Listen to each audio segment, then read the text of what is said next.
After studying this module, you will understand the concept of the money market, be familiar with the demand for money or motives to hold money, understand the concept of supply of money, know the concept of high-powered money and money multiplier, learn about equilibrium in the money market, derive the LM curve, know about shifts in the LM curve, know about slope of the LM curve.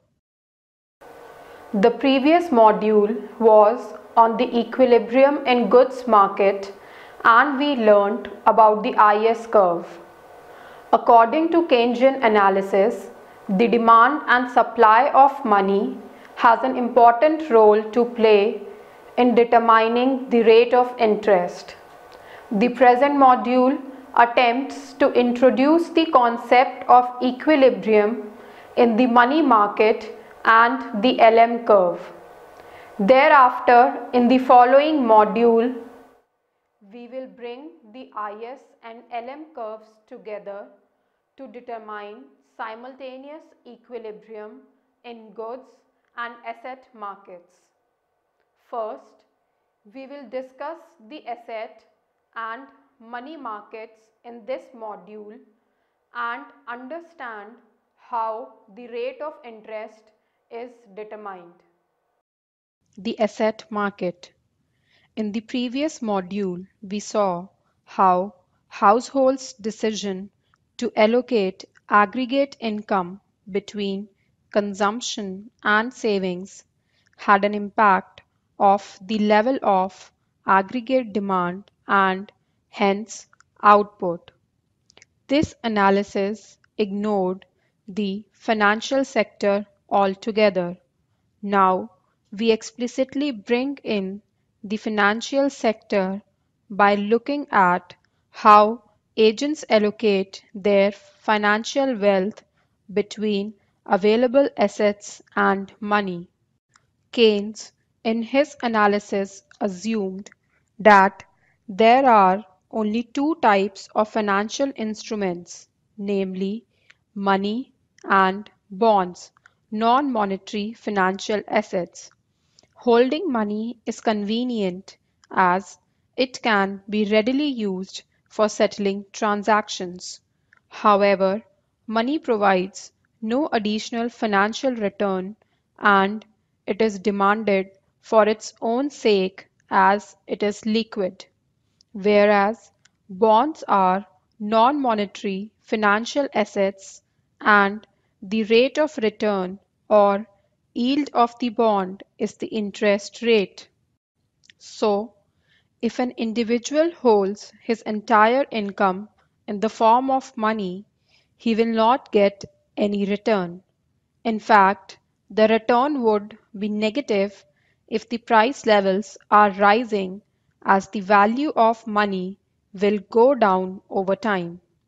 An individual who holds his income in the form of bonds will get a rate of return, but the price of bonds is itself subject to fluctuations. A fall in the price of bonds will mean a capital loss to the bondholder, while a rise in bond prices create capital gains for all those who bought bonds when price was low. You will see that the price of bonds is linked to the interest rate on the bond. In particular, a rise in interest rates will mean that price of bonds goes down and vice versa. In other words, bond prices and interest rates are inversely related. When a person buys a bond, he essentially gets a claim to a future stream of returns that accrue to the holder for the period he holds the bond. The price of the bond is simply the present value of this future income stream, which is inversely related to the rate of interest on the bond. Let us get clarity on this concept with the help of an example. A bond promises to pay a certain stream of income in future years to the holder with the payment of principal amount at the end of the maturity period. Suppose a person borrows rupees 10,000 and issues a bond for this amount with a promise to pay rupees 1,500 at the end of each year and repay the principal at the end of third year, which is the maturity period of the bond. This is an example of a 3-year bond with a coupon rate of 15%. The bond can now be sold by the holder in the secondary market for financial assets if he needs money.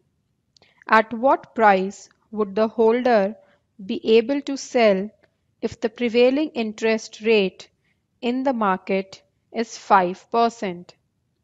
This is determined by the present value of the bond, which is simply the discounted value of the future streams of income. Present value is equal to 1500 divided by 1.05 plus 1500 divided by 1.05 to the power 2 plus 1500 divided by 1.05 to the power 3 plus 10,000 divided by 1.05 to the power 3. Present value is equal to 1428.57 plus 1360.54 plus 1295.76 plus 8638.76 is equal to 12723.25. No one would pay a price higher than the present value, and the seller would have no incentive to sell below this price. Thus, the holder should at least get the present value of the bond. If the interest rate increases to 8%, what happens to the price of bond? The present value becomes present value is equal to 1500 divided by 1.08 plus 1500 divided by 1.08 to the power 2 plus 1500 divided by 1.08 to the power 3 plus 10,000 divided by 1.08 to the power 3. Present value is equal to 1388.89 plus 1286.01 plus 1190.75 plus 7938.32 is equal to 11803.97. As interest rate increases, the present value of the bond goes down. Hence, bond prices and interest rate are inversely related. So, when interest rates fall and bond prices rise, bondholders can make a capital gain. The bond market is in equilibrium when the demand for bonds is equal to the supply of bonds. In an economy where there are simply two ways people can hold their financial wealth, either in the form of money or as bonds. Equilibrium in the bond market would also mean there is equilibrium in the money market. Demand for money. Why do people hold money? This is because it is the most liquid asset available and can be readily used to settle transactions. Therefore, in Keynesian parlance, demand for money is also known as liquidity preference. Keynes provide three motives for holding money. First, transactions motive. The most important function of money is that it is a medium of exchange. Thus, individuals and firms hold money, cash in hand, or in current or savings accounts in banks, against which checks can be drawn to carry on their day-to-day transactions such as purchase and sale of goods and services. The transactions demand for money is based on factors such as volume of transactions and the time lag between receipt of income and expenditure patterns. Therefore, people demand money simply for its convenience in settling transactions. This is known as the transactions demand for money, which is a function of income, a good proxy of the volume of transactions. Therefore, it is expressed as MDT is equals to function of Y. MDT is the real demand for money and it is proportional to real income Y. The transactions demand for money is essentially the demand for real balances, money demand divided by P. That is, if prices increase, then in nominal terms, demand for money increases proportionately as more money is needed to finance the higher value of transactions. Second, precautionary motive. In addition to holding money for planned expenditures, people hold money balances for sudden emergencies or contingencies related to medical expenses, accidents, mishaps, etc. The money set aside for such reasons is the demand for money for precautionary purposes. It is also a function of income. That is, MDSP is equals to function of Y. Since the motives for holding money for both transactions and speculative balances are similar and depend on income, they are generally clubbed together in the transactions demand for money. Third, speculative motive.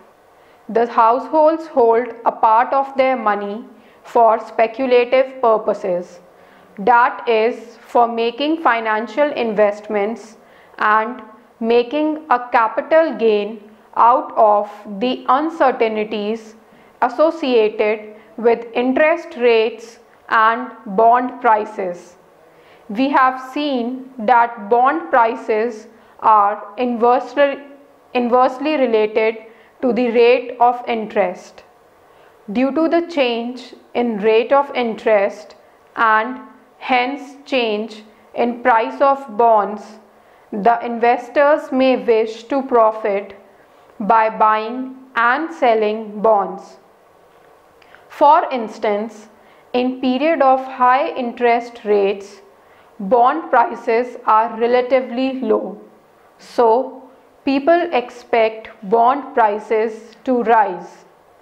To take benefit from this anticipated rise in bond price, people tend to buy more bonds to sell them when price of bonds rises. Buying at a low price and selling at a higher price enables them to make capital gains. The reverse happens when the interest rates are low. In this case, bond prices are relatively high. Therefore, people expect the price of bonds would come down. In this case, to avoid capital losses, people would like to sell bonds. The speculative demand for money is thus inversely related to interest rates. As interest rates rise, people would like to buy bonds and reduce money holdings. That is, the demand for speculative balance falls when interest rates rise and vice versa. The equation for speculative demand for money can be expressed as speculative demand for money is equal to function of rate of interest. Considering all three motives of money demand discussed above, the demand for money is a function of income and rate of interest. That is, money demand is equal to function of yi, specifically expressing in linear form money demand divided by P is equal to L is equal to Ky minus Hi, where K is greater than 0, H is greater than 0. The demand for money or demand for real balances is positively related to income and negatively related to rate of interest. The sensitivity of money demand to income is measured by the coefficient K, and the sensitivity of money demand to interest rate is measured by the coefficient H. Let us turn to the supply of money to complete our understanding of money market. Supply of money and monetary equilibrium. The supply of money is assumed to be fixed by the monetary authorities. In India, Reserve Bank of India controls the supply of money through its monetary policy. Hence, the supply of money is a vertical line in the figure below, figure 1. The money demand curve is downward sloping as it is negatively related with interest rate. The equilibrium in the money market is at E, and the equilibrium rate of interest is I star. The money demand curve is downward sloping, reflecting the inverse relation between money demand and rate of interest. You should note real income is a parameter of the money demand function, so that as income level changes, the money demand curve shifts. An increase in income would shift the money demand curve to the right, reflecting the fact that the demand for money is higher at each interest rate. We will see this as we derive the LM curve below. Liquidity trap. At times, rates of interest can be driven very low, and the money demand curve becomes flat horizontal at this low rate of interest. In this case, The general belief is that interest rates are too low or that bond prices are far too high. So, practically everyone believes bond prices will fall in future. In other words, people expect capital loss associated with bonds and would not like to hold bonds and hold entire wealth in the form of money. Keynes described this situation as liquidity trap. In this situation, any increase in money supply will be held by the public without any fall in interest rates. High-powered money and money multiplier. We now look a little more closely at the concept of money supply and explain what is meant by the money multiplier. This will also help us understand the role of the banking system in the process of money creation in the economy. We know that the money is defined as a financial instrument that is generally accepted as a medium of payment.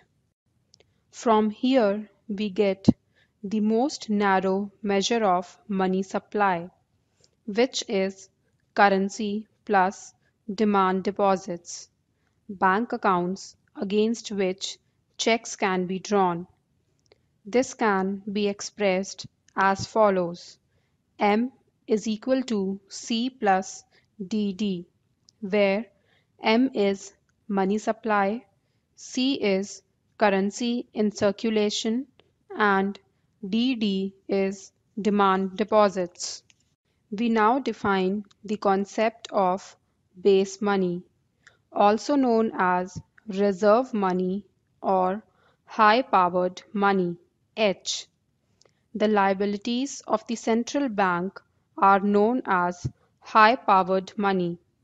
The central bank is the regulator of the entire banking system, and its liabilities consist of the currency in circulation C and the reserves held by the commercial banks R with the central bank.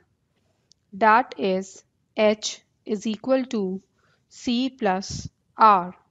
You will see that high-powered money is so named because an increase in H leads to a multiple increase in money supply M through the process of money multiplier.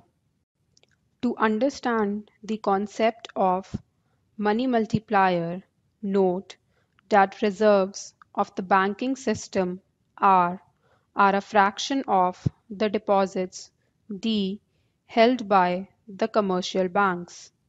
The minimum reserves must be held in accordance with the cash reserve ratio (CRR) requirement set by the Reserve Bank of India. In fact, the CRR is an important component of monetary policy. Thus, banks are required to maintain a reserve ratio R that is a proportion of deposits of banks. Capital R is equal to small r into DD, or small r is equal to capital R divided by DD. For simplicity, we assume C is equal to 0. That is, people do not hold cash but only use checks for their transactions. In such a case, H is equal to R, M is equal to DD, capital R is equal to small r into DD. This implies M is equal to 1 upon small r into H. That is, the money supply M is a multiple of high-powered money H, and 1 divided by small r is known as the money multiplier. Clearly, the multiplier is greater than 1 since small r is less than 1. If, for example, the reserve ratio is 10%, small r is equal to 0.1, then the commercial banks would have to hold rupees 10 as reserves for each rupees 100 of their deposits. The money multiplier is 1 divided by small r is equal to 1 divided by zero point 0.1 is equal to 10. That is, an increase in high-powered money by rupee 1 will result in increase in money supply by 10 times.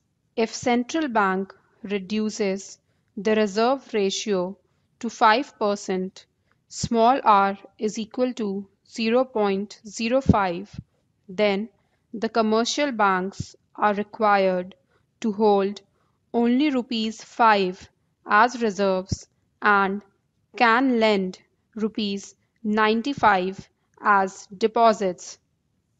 The money multiplier then becomes 1 divided by small r is equal to 1 divided by 0.05 is equal to 20. In this case, an increase in high-powered money by rupee 1 will result in increase in money supply by 20 times. After understanding the relation between money supply and high-powered money and learning about the money multiplier, we turn next to the derivation of LM curve, which is based on the equilibrium in money market. We will now derive the LM curve, which is based on equilibrium in the money market. Figure 2, that is, when demand for money and supply of money are equal. At the income level Y1, the money demand curve is MDY1. The rate of interest is I1. At this interest rate and income level I1, Y1, the money market is in equilibrium. This gives the first point E1 on the LM curve. Suppose there is an increase in income from Y1 to Y2. Due to the increase in income, demand for money increases. As money demand is positively related to income at each rate of interest, so the money demand curve shifts rightward to MDY2. Once the money demand curve shifts, there is money market disequilibrium at E1 as there is excess demand for money. Demand for money is higher because income is higher, but money supply is the same at MS. So interest rates rise. Remember, money demand is negatively related to interest rate. To eliminate the excess demand, and the process continues till once again money demand and money supply are equal. The interest income combinations I1 Y1 and I2 Y2 give us 2 points on the LM curve, E1 and E2. Joining all such points E1, E2 and E3, which give interest rate income combinations for which the money market is in equilibrium yields a positively sloping LM curve. The LM curve is positively sloping as an increase in income increases money demand at a given interest rate, but the money supply is fixed by monetary authorities. In such a situation, there would be excess demand for money. To equate money demand and money supply, the rate of interest would have to rise to reduce the excess demand for money. Hence, an increase in income is followed by an increase in interest rate to maintain money market equilibrium, resulting in an upward sloping LM curve. We now turn our attention to the position and shifts in LM curve as well as degree of steepness of LM curve in the next two subsections. Shifts in LM curve. The LM curve shifts when there is a change in the supply of money. Let's see the effect of increase in money supply. This is demonstrated in the figure. The money market equilibrium is initially established at the intersection of money supply curve MS1 and money demand curve MDY1. The equilibrium rate of interest is I1. The combination I1 Y1 gives one such point on LM1 curve.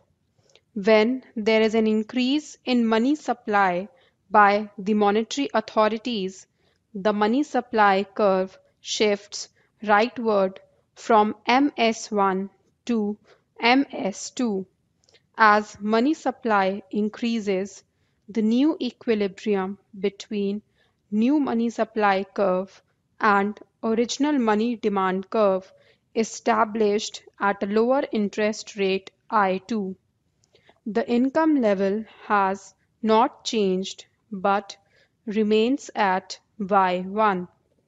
The new equilibrium interest income combination I2 and Y1 is attained at a lower curve LM2.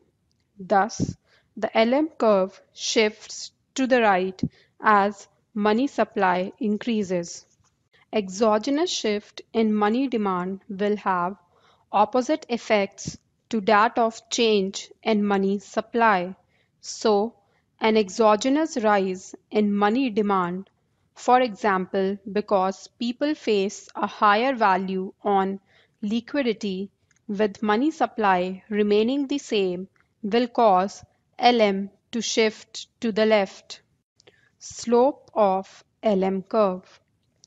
LM curve is the locus of all combinations of interest rate and income for which the money market is in equilibrium.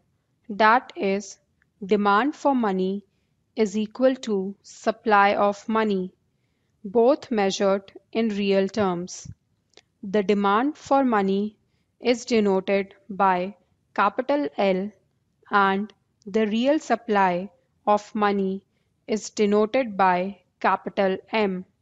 Hence, on the LM curve, capital L is equal to capital M.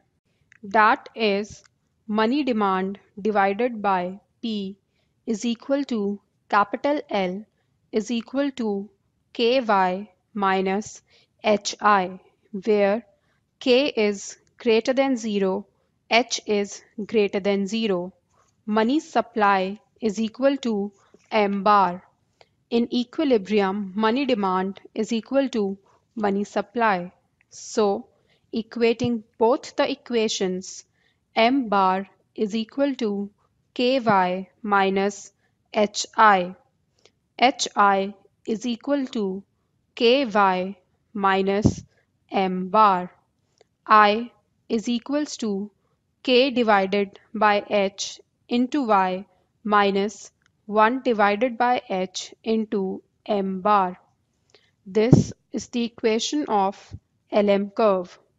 Clearly, the slope of this curve di divided by dy is positive since k and h are both positive.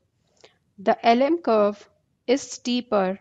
Higher is the income elasticity of money demand K and lower is the interest elasticity of money demand H. Let us summarize what we learnt in this module.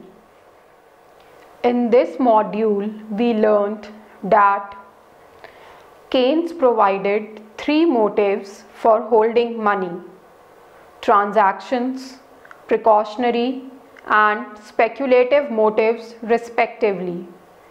The transactions demand for money arises because money is a medium of exchange.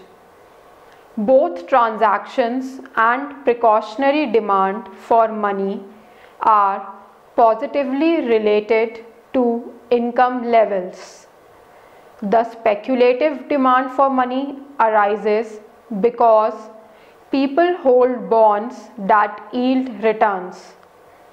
Further, people can make capital gains from fluctuations in bond price. The price of bond and interest rate are inversely related. The speculative demand for money is negatively related to the interest rate.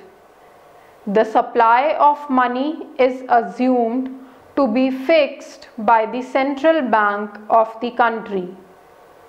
The equilibrium interest rate is determined by the intersection of vertical money supply curve and downward sloping money demand curve.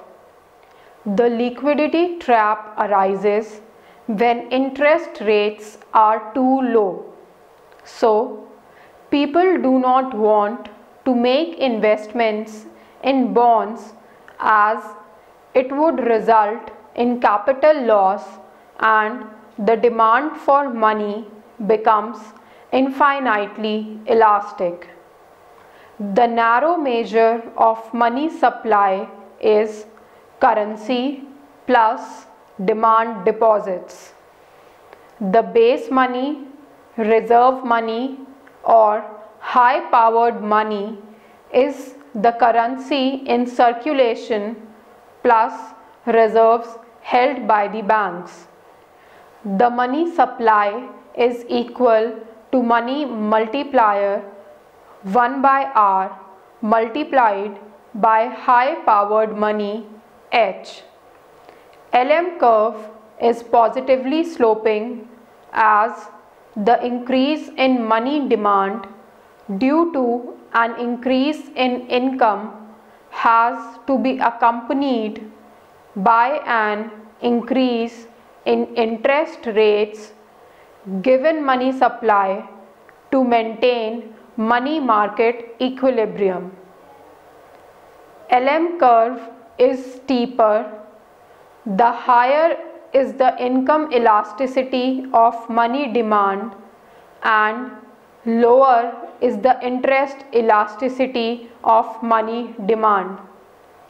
An increase in money supply will cause LM to shift to the right.